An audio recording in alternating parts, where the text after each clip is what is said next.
Hi everyone, my name is Lisa and I'm here today to bring you another grab and go with the Welland Public Library. Today what we're going to be doing is making some snowflake art. And what makes snowflakes so beautiful is two things. One, they are unique. So there are no two snowflakes alike. And two, they are symmetrical. Now, symmetrical or symmetry, it means that they're the same on both sides. And that really is what gives snowflakes their unique and beautiful patterns that we love to see. And since there's so much snow on the ground right now, we're going to explore with some snowflake art. So, in your package today, you're going to see some instructions. You're going to get a canvas. You're going to get some cotton swabs and a toothpick, as well as a bag of salt.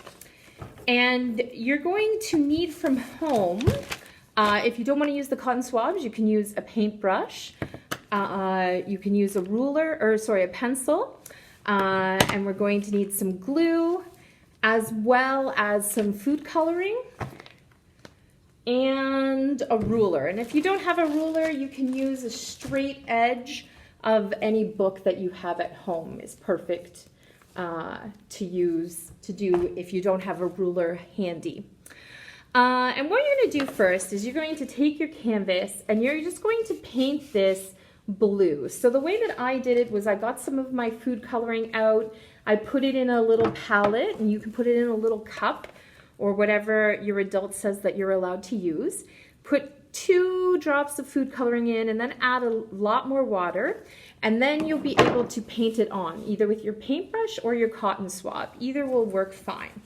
And so this is the blue that you're going to see once you've done that, like that.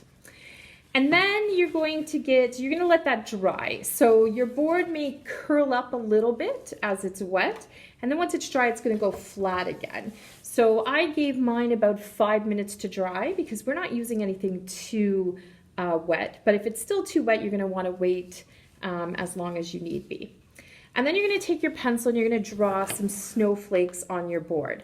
So I've drawn this one snowflake, and again, remember they're symmetrical, so it's all the same on each side.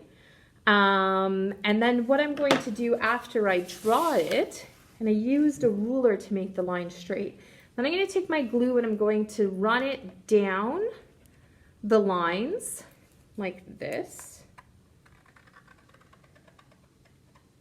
right? And if I get too much of a bubble, I can use that toothpick to correct my mistake. So I'm going to just correct it with the toothpick here. And I'm going to make that a little bit more of a triangle. And I'm going to go all over my lines that I have on my picture with my glue, until I have what I thought I drew originally.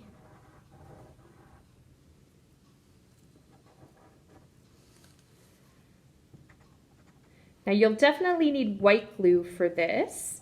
Glue sticks won't be able to do the design the way you were hoping. So this snowflake's going to come off a little bit more melty than I was hoping for, but that's fine. Some snowflakes, when you look at them, aren't perfect anymore. And then what I'm going to do is I'm going to take a bowl. So again, you'll need a little bowl at home as well. And you're going to take your bag of salt and you're going to pour your salt over the glue. So you want to do this fairly quickly. You don't want your glue to dry because you want your glue to hold the salt. So you just shake a bunch of it over top of the glue. And then what you're going to do is once you've shaked it and you don't see any more glue anymore, you're going to pour your glue into your bowl. Okay, just like that.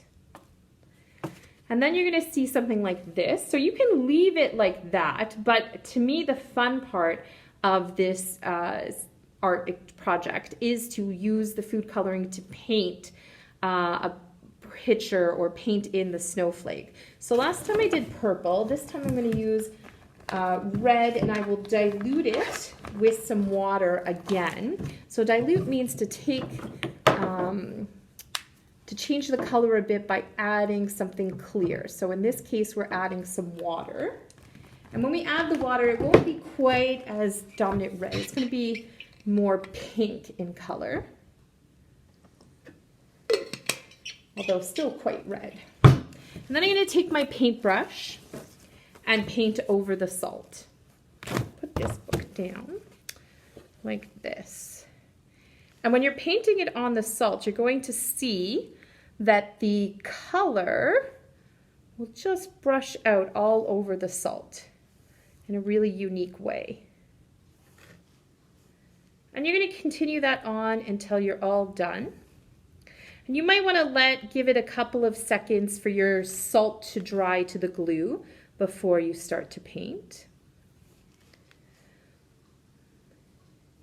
And then once you have it all painted in, you can then let it dry again and then find a beautiful place to hang or to decorate this picture of your snowflake art. I used 2 snowflakes on this painting. I like the ability to space out my snowflakes. It gave me more options when I was drawing them. But you can draw smaller ones if you want, or you can draw just one big one, whatever you want for your snowflake art. And if you're interested in learning a little bit more about snowflakes, we do have some books at the Welland Library, including this one here, No Two Snowflakes. And we also have When Snowflakes Fall, So Much Fun, and Millions of Snowflakes. As well, since this was a little bit of a math project with our symmetry, if you're interested in learning a little bit more about symmetry or some math games, we have geometry, we have mummy math, we have math about patterning, and we also have bedtime math games. So thank you very much. Please come in to grab your grab and goes from any of our branches. That includes the Seaway Mall location, the main branch location, as well as the Diamond Trail. And we look forward to seeing you again at our next grab and go. Thank you.